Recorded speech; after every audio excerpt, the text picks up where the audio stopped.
Quando due persone litigano e una terza, invece di metter pace, le mette maggiormente l'una contro l'altra per farle rissare, azzuffare, accapigliare, a Napoli si dice "e mi soppepo un gula zoccola".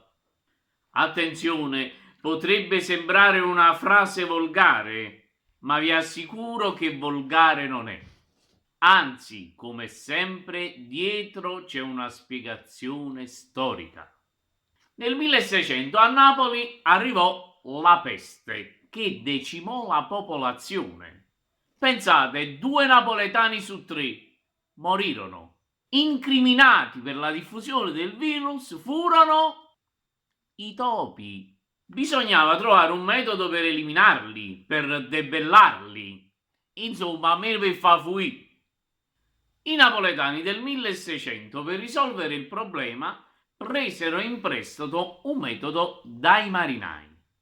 Infatti, i marinai, per non utilizzare i gatti, che poi dovevano pure sfamare come facevano i pirati, trovarono un altro metodo efficace, ma allo stesso modo stravagante per eliminare questi topi. Catturavano qualche esemplare forzuto e gli inserivano nel deretano qualche granello di pepe nero. Appena il pepe si scioglieva per il bruciore e dopo diventava una pazza, a così perdevano la capa e correvano all'impazzata appunto davanti e indietro, finché non incontravano un altro topo.